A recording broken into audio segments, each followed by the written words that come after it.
पाकिस्तान के मौजूदा टीम के कप्तान बाबर आजम साहब ने ये कहा कि अगर मैंने रन्स नहीं किए हैं तो बाकी सारी टीम 120 ही नहीं कर पाई है। आप समझते हैं कि इस माइंडसेट के साथ जब हम अगला मैच या अगले मैच खेलेंगे तो हमें जो मसाइल नज़र आ रहे हैं वो किसी हद तक सुलझ सकते हैं? और जिस तरह शाहिद भाई ने कहा कि फैसले गलत हो रहे हैं, फैसले गलत हो रहे हैं, वर्ड यूज हुआ है, मतलब ये भी सवेरा से कंफर्म। सवेरा ने कहा कि वो उन्होंने कहा कि मैं अगर आउट हो गया तो बाकी पीछे किसी ने कुछ ये इसी तरह कोट हुआ है सवेरा। जी सवेरा चाह रहे हैं जी सवेरा। बिल्कुल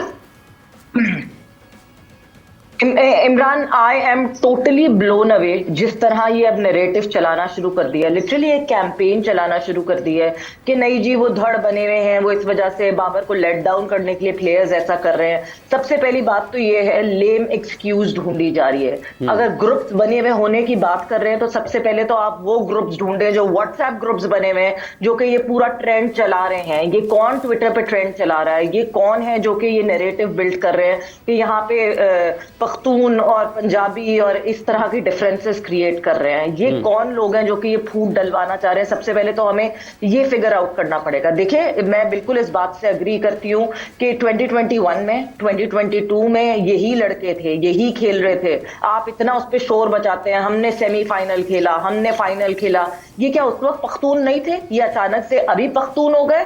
क्या डिफरेंस आया, क्या चेंज आया? चेंज ये आया कि जब बाबर आजम कप्तान बन के फिर से वापस आए तो बाबर आजम को इतनी इनसिक्योरिटी हो गई कि बाबर आजम ने पूछना क्या सुनना बंद कर दिया दूसरे प्लेयर्स की कि मैं हूं, मैं काफी हूं, क्या मुझे नहीं पता मैं कप्तान हूं, क्या मैं नहीं बोल सकता मैं कप्तान हूं। अभी भी लास्ट मैच में भी जहां रिजवान ने रिव्यू लेने की बात की या रिव्यू ले लिया तो एकदम से बाबर ने पलट के देख के इशारा किया कि मैं कप्तान हूं, रिव्यू कैसे कोई ले सकता है। तो ये जो मैं और उसके बाद फिर ड्रेसिंग रूम में ये कहना, मतलब आते ही सबसे पहले जो पहली बात कप्तान करते हैं वो ये करते हैं कि मैं आउट हो गया तो टीम 120 नहीं बना सकी। ये जो मैं है ना, दिस मैं इज किलिंग पाकिस्तान क्रिकेट। आपको इस मैं से हटना पड़ेगा। इस इनसिक्योरिटी जो अंदर इनसिक्योरिटी है उसकी वजह से जो एरोगेंस बाबर आजम में आई है वो आपको प्रेस कॉन्फ्रेंस में दिख रही है। इससे हटना पड़ेगा सवेरा। आपने कहा ये जो मैं है इससे हटना पड़ेगा। वसीम साहब ये जो मैं है इससे हटना पड़ेगा। और जिस तरह शाहिद आफरीदी साहब ने कहा कि कप्तान सुन नहीं रहा, ये दो तीन चीज़ें एक ही जगह पर जाकर आती हैं कि ये एक चौरंगी सी नज़र आती है, आपने घूम के वहीं पे ही आना है तो वहीं पर आ रही है। अगर गलत फैसले हो रहे हैं, नई चीज़ नहीं है। अब ये देखें आप, ये नई चीज़ नहीं है। इस तरह की बातें पहले भी हो रही थी, ऐसी शिकायत मेरे तक भी आ सकती थी। ऑब्वियसली जब मैं टीम के साथ इन्वॉल्व था तो हेड कोच से भी बात होती थी, स्पोर्ट्स स्टाफ से भी होती थी। वो एक ही बात करते थे, ये हमारी बात नहीं मानते, स्ट्रेटजी जो बनती है अंदर जाके ये चेंज कर देते हैं, प्लेइंग 11 में हमारी नहीं सुनी जाती है। तो ये शिकायत आपके पास पहले से मौजूद थी, लेकिन फिर भी धक्के से हम काम चला रहे थे। एज अ चीफ सेलेक्टर मुझे उतनी ज़्यादा वो अथॉरिटी शो करनी पड़ी शायद जितनी नॉर्मली आपको नहीं करनी पड़ती, चाहे वो सिलेक्शन के ऊपर, कुछ लड़कों के ऊपर। मतलब नहीं जी मुझे ये लड़का नहीं चाहिए। अब अगर मैं कड़ियाँ मिलाता हूँ तो आप देखते हैं जी कि क्यों मोहम्मद नवाज़ साइड पे हो गए आपके, वसीम जूनियर साइड में हो गए आपके, उसके बाद देखते हैं ज़मान खान क्यों साइड पे हो गए आपके, ये लड़के क्यों साइड पे हो गए, हारिस आगे। अब बात जुड़ती है, ये कड़ियाँ जुड़ती हैं अब कि क्या आपने वो नंबर कम करने की कोशिश की है जी कि हम नंबर ऑफ़ प्लेयर्स वो लैंग्वेज बोलने वाले कम कर रहे हैं। मुझे तो यही नज़र आ रहा है, क्योंकि जब मैंने इब्रार को पहली दफ़ा सेलेक्ट किया ज़मीन आसमान एक कर दिया, कप्तान ने भी, चेयरमैन के पास चले गए, चेयरमैन ने भी कहा जी नहीं ये नहीं हो सकता, ये तो 40-40 ओवर करके ये आउट कर रहा है। But I took my stance, मैं कहा इब्रार आएगा टीम के अंदर क्योंकि वो आपका बेस्ट बॉलर है इस टाइम पे। उसको पिक किया, पिंडी टेस्ट में उसको नहीं खिलाया गया, पूरे तरीके से हारे, अगला मैच वो खेला। सेम अप्लाई हारिस, और इसके एटीट्यूड का मसला है। एक तो एटीट्यूड का हमें मतलब ही नहीं पता है क्या, सिर्फ क्या था कि एटीट्यूड का मतलब नहीं जानते हैं। और इस पर मजीद बात करेंगे। हमारे साथ वसीम साहब हैं, उमर फारूक साहब स्टूडियोज़ में मौजूद हैं, सुहेल तनवीर साहब भी हैं और सवेरा भी न्यूयॉर्क से हमारे साथ जुड़ी हुई हैं। इस वक्त एक वक्फे का वक्त हुआ जाता है, वक्फे के बाद आएंगे और फिर यहीं से गुफ्तगू के सिलसिले को आगे बढ़ाएंगे। वेलकम बैक जी टू द प्रोग्राम। जोर का जोड़, बहुत ही इंपॉर्टेंट डिस्कशन ब्रेक से पहले भी जारी था और एक अहम गेस्ट हमें ज्वाइन भी किया है सेट पे, डॉक्टर अमाद हमें ज्वाइन कर चुके हैं। Thank you doctor Amad for your presence here.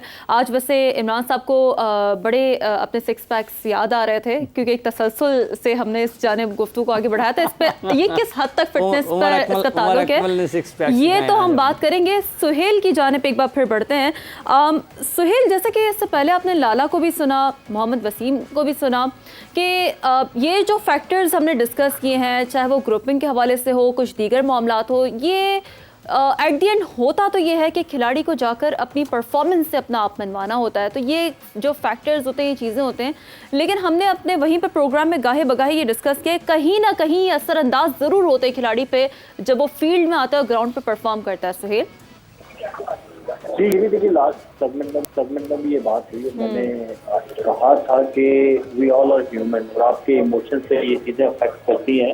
जब आपके इमोशनली जब आपके ये चीज़ें अफेक्ट करती हैं तो कहीं ना कहीं जाके आपकी परफॉर्मेंस में भी ये चीज़ें असरअंदाज होती हैं। वो जो specially in terms of unity, आपको जो टीम में वो जो बॉन्डिंग होती है, एंड देन मोर इम्पोर्टेंटली मेरे ख्याल में जो आपकी नेक नियती इंटेंशन है ना, वो बीइंग अ मुस्लिम, मेरा तो ये हम सब का ईमान है कि नेक नियति सबसे इम्पोर्टेंट है। जब आप एक कॉज के लिए जाते हैं, एक कॉज के लिए एक होके लड़ते हैं, तो आपको अच्छे रिजल्ट मिलते हैं। तो ऑब्वियसली अगर इस तरह की चीज़ें आती हैं तो फिर उसके रिजल्ट आपके सामने हैं। और वो लास्ट सेगमेंट में जैसे बात हुई कि वो स्टार्ट पिछले ये 3-4 महीनों में ये सब कुछ हुआ, कैप्टनसी चेंज की गई ट्वाइस। एक दफ़ा पहले हटाया गया वो गलत था, तो दूसरे कप्तान को आपने 1 महीने में हटा दिया, तो वो कैसे जस्टिफाइड होता है। तो ये सारी चीज़ें ऑब्वियसली इसमें मैं कहूँगा कि फ्रॉम पीसीबी, फ्रॉम मैनेजमेंट और team, they are equally involve. और ये सबको मिल बैठ के चीज़ें जो है वो हल करनी पड़ेंगी। इसमें किसी आप सिर्फ कैप्टन को ब्लेम नहीं कर सकते, सिर्फ मैनेजमेंट को ब्लेम नहीं कर सकते, सिर्फ सिलेक्शन कमेटी को ब्लेम नहीं कर सकते, या सिर्फ पीसीबी को नहीं। दे ऑल आर इक्वली, आप इसमें कहेंगे कि अकाउंटेबल होने चाहिए, और सबसे पूछ होनी चाहिए कि ये जो पिछले 5-6 महीनों में सब कुछ हुआ है, उसका जिम्मेदार कौन है। अच्छा सुहेल साहब, एक और बात बड़ी शिद्दत के साथ, बड़े दलाइल के साथ और वाक़यात के साथ यहाँ पर ज़ेर बहस रही है, वो ये कि ये टीम में एक तसव्वुर है मैं का, और वो टीम मैं से हम में तब्दील हो नहीं रही है। और आपको लगता है कि वाकई, और जो कप्तान के अथॉरिटी अगर कहीं ना कहीं उसकी कम हुई है, गिरफ्त उसकी अगर टीम पर कम हुई है, तो उसकी वजह मुसलसल ख़राब कारकर्दगी है, लेकिन उसके बावजूद भी जैसे शाहिद आफरीदी साहब ने कहा कि कप्तान सुन नहीं रहा सीनियर प्लेयर्स को, तो ये तो फिर एक मतलब ये भी निकलता है कि शायद ये सिर्फ बोर्ड के फैसलों की हद तक ही नहीं है, खिलाड़ियों के अंदर भी इस हवाले से तकसीम है और वो एक दूसरे से बात करना नहीं चाहते। अगर कप्तान नहीं सुनेगा तो वो किसको सुनाएंगे?